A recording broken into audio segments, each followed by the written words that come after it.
जय श्री राम। आइए आगे सुनते हैं श्री शिव पुराण में भगवान शिव के प्रति श्रद्धा भक्ति की आवश्यकता का प्रतिपादन, शिव धर्म के 4 पादों का वर्णन, ज्ञान योग के साथ। जय श्री राम। आइए आगे सुनते हैं श्री शिव पुराण में भगवान शिव के प्रति श्रद्धा भक्ति की आवश्यकता का प्रतिपादन, शिव धर्म के 4 पादों का वर्णन, ज्ञान योग के साधनों और शिव धर्म के अधिकारियों का निरूपण, शिव पूजन के अनेक प्रकार व अनन्य चित्त से भजन की महिमा।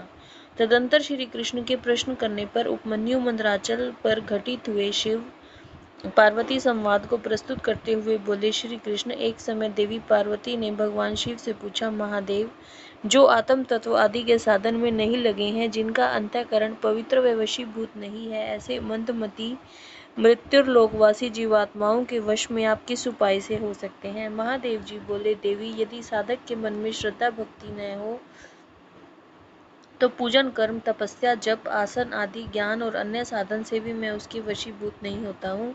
यदि मनुष्य की मुझ में श्रद्धा हो तो जिस किसी भी हेतु से मैं उसके वश में हो जाता हूँ, फिर तो वह मेरा दर्शन, स्पर्श, पूजन और मेरे साथ संभाषण भी कर सकता है। अतः जो मुझे वश में करना चाहे उसे पहले मेरे प्रति श्रद्धा करनी चाहिए।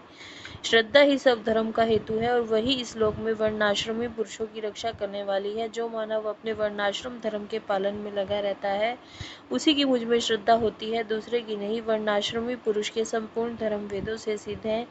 पूर्व काल में ब्रह्मा जी ने मेरी ही आज्ञा लेकर उनका वर्णन किया था। ब्रह्मा जी का बताया हुआ वह धर्म अधिक धन के द्वारा साध्य है तथा अनेक प्रकार के क्रियाकलाप से युक्त होता है। उससे मिलने वाला अधिकांश फल अक्षय नहीं है और उस धन के अनुष्ठान में अनेक प्रकार के क्लेश और आयास उठाने पड़ते हैं। उस महान धर्म से परम दुर्लभ श्रद्धा को पाकर जो वर्णाश्रमी मनुष्य अनन्य भाव से मेरी शरण में आ जाते हैं, उन्हें सुखद मार्ग से धर्म, अर्थ, काम और मोक्ष प्राप्त होता है। वर्णाश्रम संबंधी आचार की सृष्टि मैंने ही बारंबार की है। उसमें भक्ति भाव रखकर जो मेरे हो गए हैं, उन्हीं वर्णाश्रमियों का मेरी उपासना में अधिकार है, दूसरों का नहीं।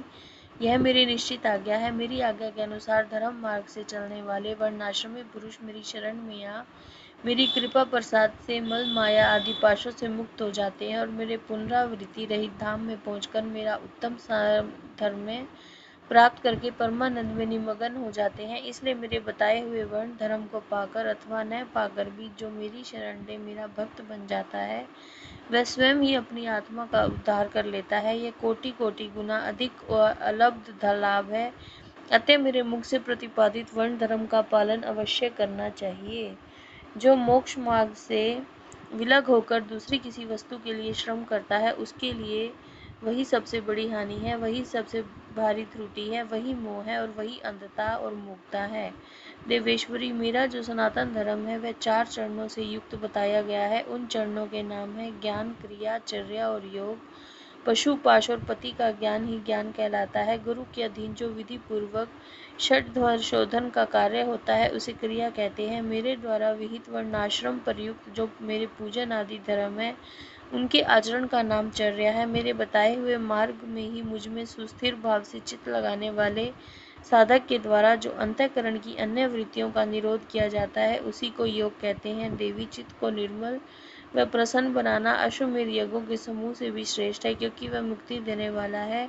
विषय भोग की इच्छा रखने वाले लोगों के लिए ये मन प्रसाद दुर्लभ है। जिसने यम और नियम के द्वारा इंद्रिय समुदाय पर विजय प्राप्त कर लिया है, उस विरक्त पुरुष के लिए ही योग को सुलभ बताया गया है। योग पूर्व पापों को हर लेने वाला है। वैराग्य से ज्ञान होता है और ज्ञान से योग। योग्य पुरुष पति